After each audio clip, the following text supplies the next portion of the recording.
Hello and welcome to the second half of my League of Legends Roundup, where I'll be covering the LEC Week 6 Day 2 as well as the LCS Week 3 Day 1. As you see here, this is the LEC. I have taken notes on all the games to save you time of watching, say, a 39-minute game between XL and Astralis, which we know you don't want to watch, or a 39-minute game between SK and BDS. That's kind of what I do. If you haven't seen one of my videos before, I do this for all 4 major regions every day because the LPL never sleeps. So let's get started. The XL and Astralis matchup went 39 minutes. Looking at it now, it had the most kills out of any of our games, 24. So Astralis would start the game by diving top lane at 3 minutes. XL would respond by getting a pick, and then XL would get a fight in mid 2-0. As well as outplaying a bot dive. So there was a lot going on at 7 minutes. XL are fighting in mid, get a couple kills. Astralis are trying to dive bot at the time and fail. So XL are ahead in that skirmish.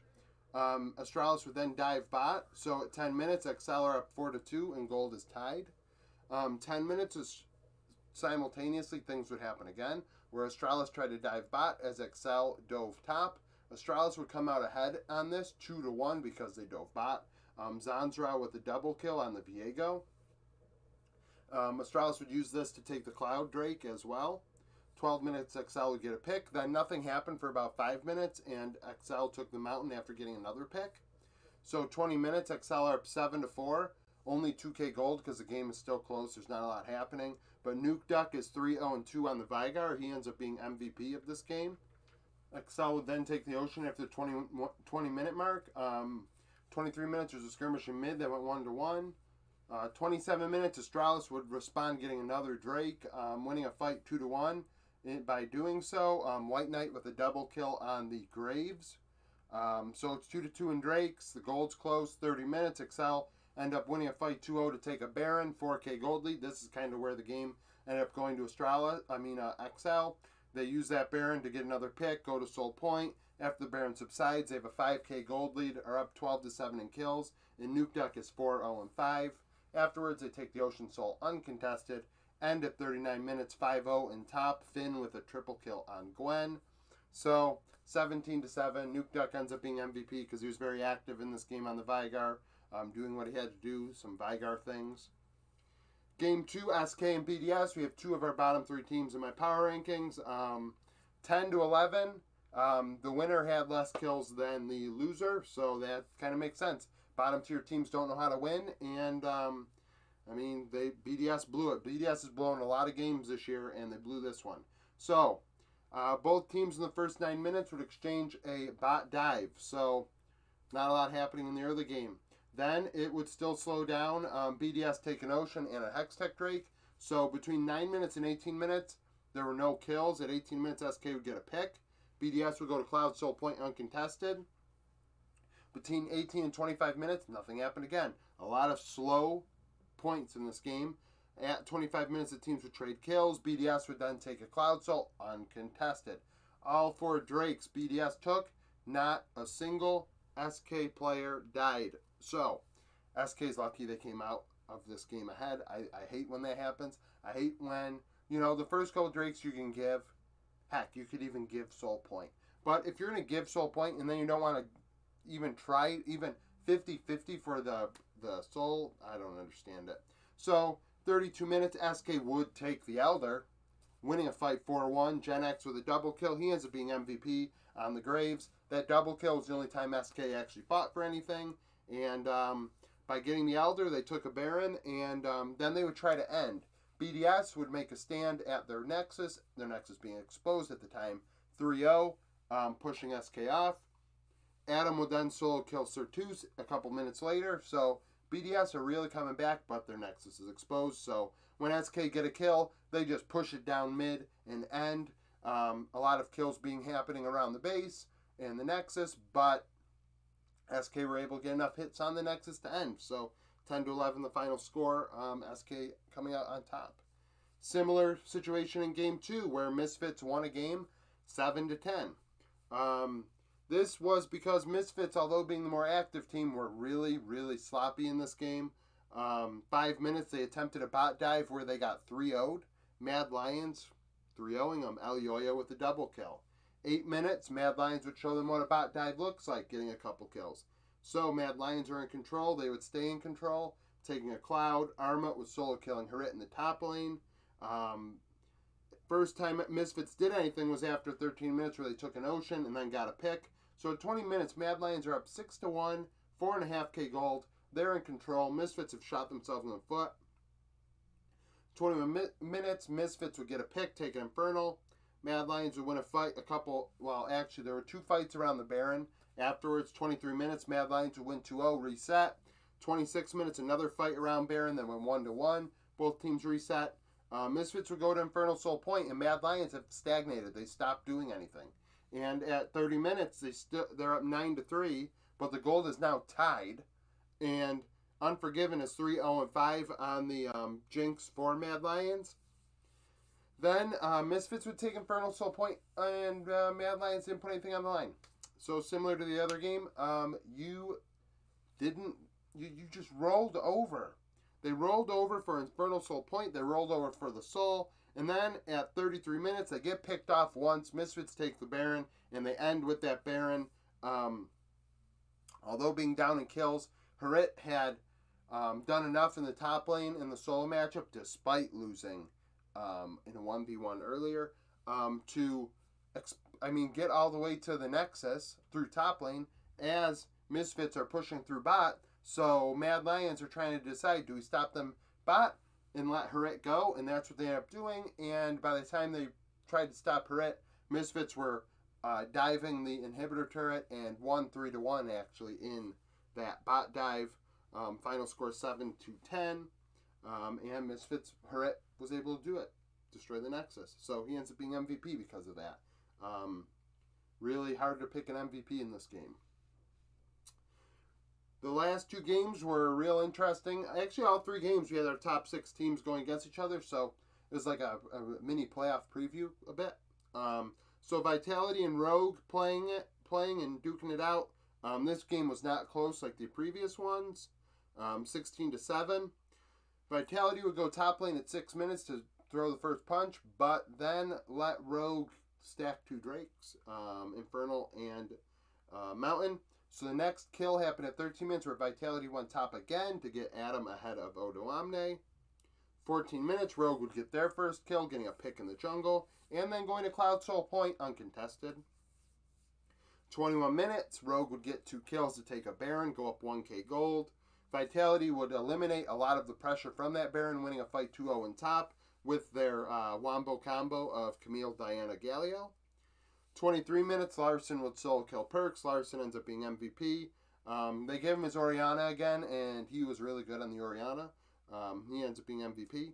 So, Rogue take the Cloud Soul after a 3-0 teamfight win where Comp had a double kill at 24 minutes. So, after that, Rogue are up 8-4, 3k gold. Larson is 3-0-5, 100% kill participation.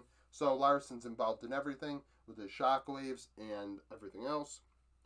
30 minutes, Rogue win 4-0 in the river. Odoamne with a double kill, which allows them to push to end, finally winning a 3-1 team fight in the base to end it 17-7.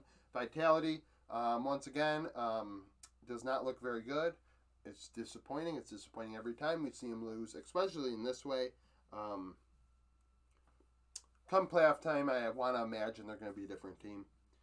Final game of the day in week 6 was Fnatic G2, 16-5. Fnatic really took it to them. Early game, G2 would dive top at 5 minutes, and the early game actually is very similar to the Vitality Rogue game. So G2 throw the first punch top, allow Fnatic to take a Mountain and an Infernal. Fnatic's first blood did happen at 6 minutes, so it was 1-1 in kills, but then G2 let Fnatic stack a couple Drakes. Fnatic would go top at 14 minutes. 15 minutes, Fnatic would go bot. So they're all over the rift. They're up 3-1, 4k gold. And then, not only that, there's a skirmish in top a little while later that goes 1-1. G2 would take an Ocean. 18 minutes, Vitality, not Vitality.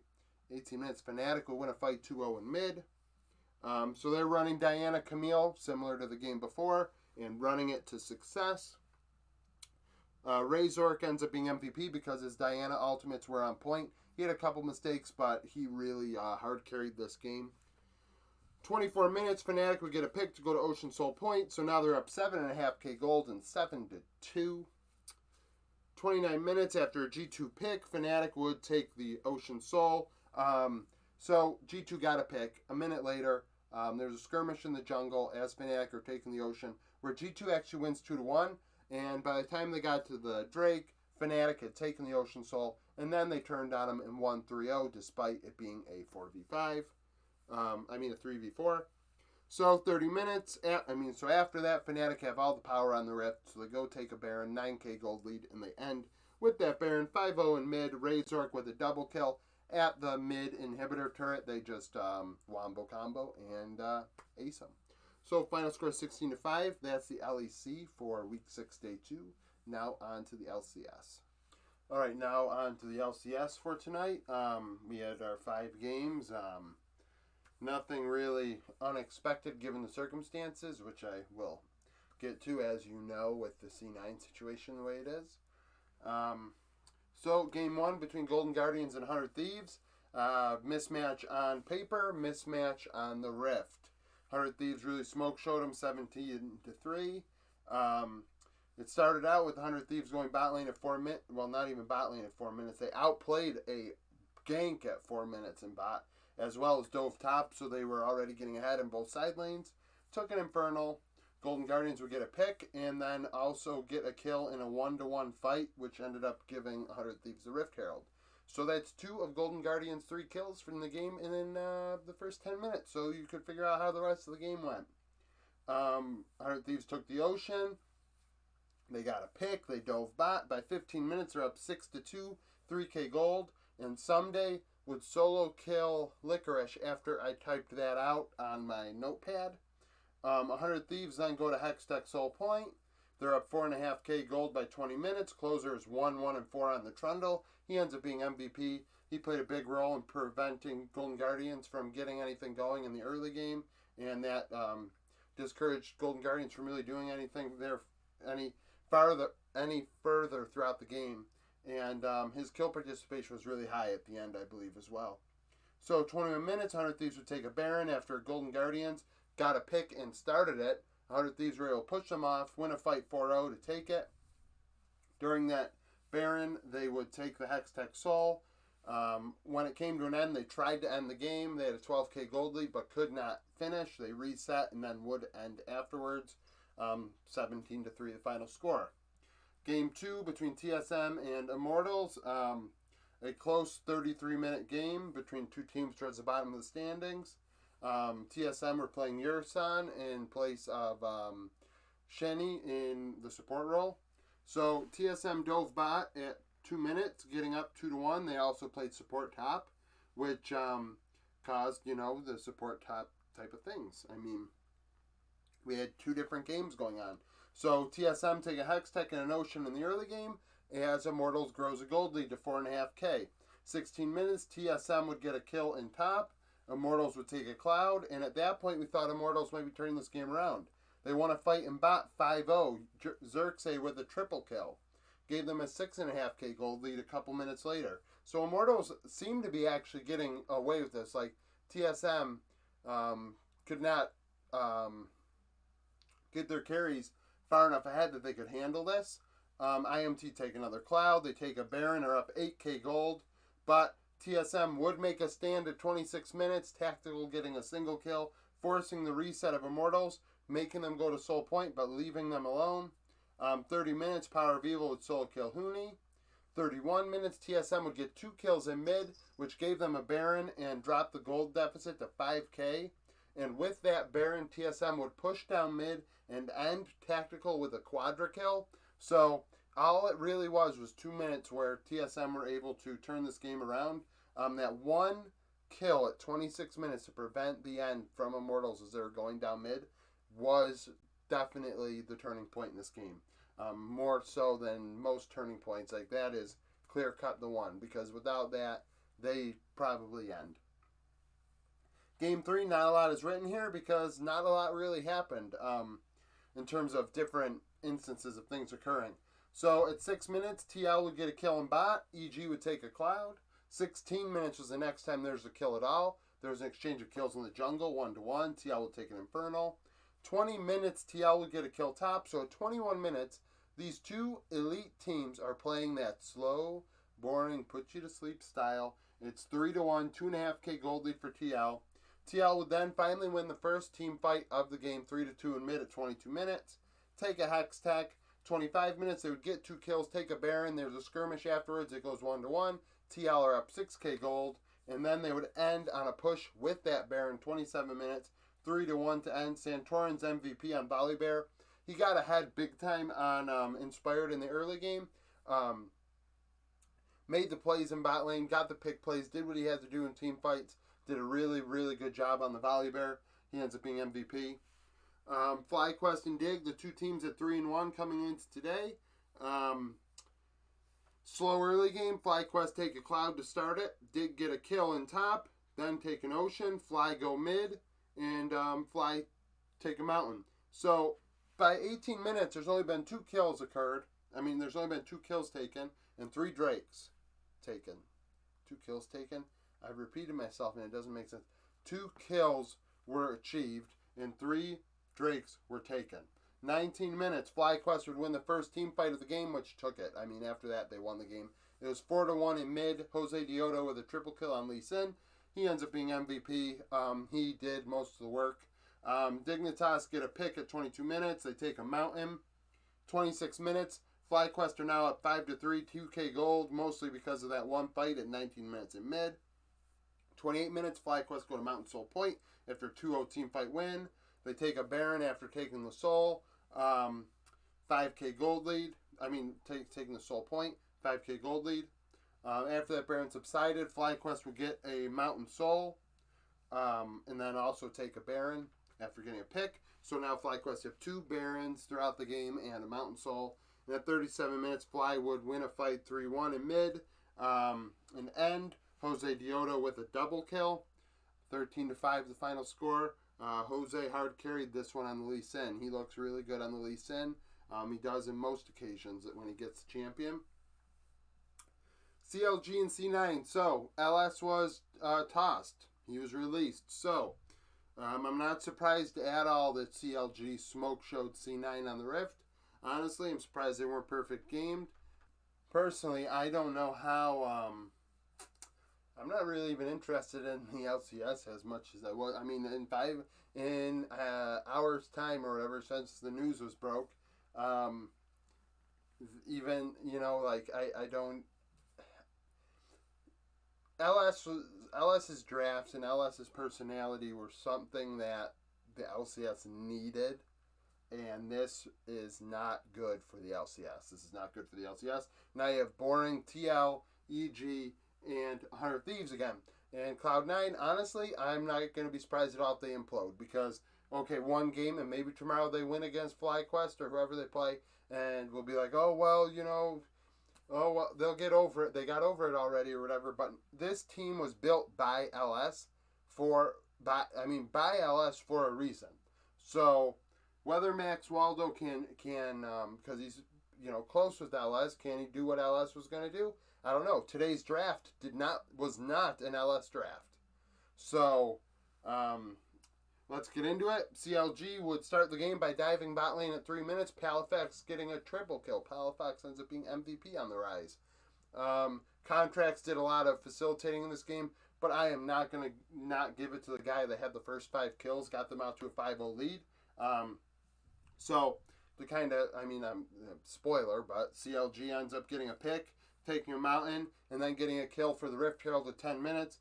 Palefax ends up being MVP. He obviously, C9 already were going into this game kind of off, and by that occurring in the early game, FF at 15. So, CLG take an Ocean. They would go get a kill in jungle. By 18 minutes, they're up 5.5k gold.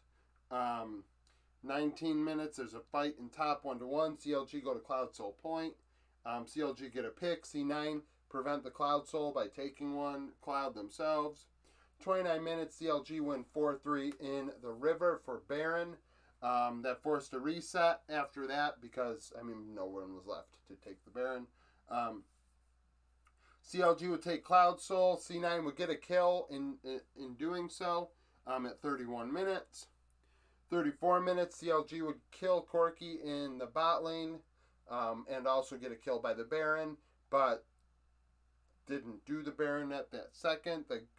They waited until C9 would recall to be able to stop Palafox and Jenkins from ending, and in doing so, the other three members of CLG took the Baron.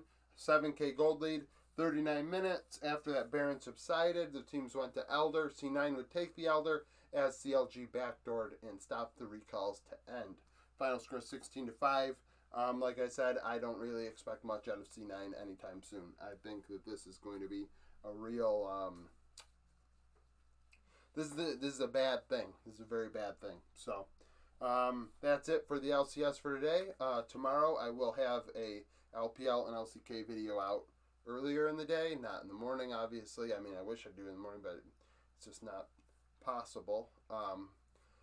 That'll be out earlier in the day, and then later in the day, my LCS coverage of Week 3, Day 2 will be out. So stay tuned for that. Like and subscribe if you enjoy this content, and thank you for watching.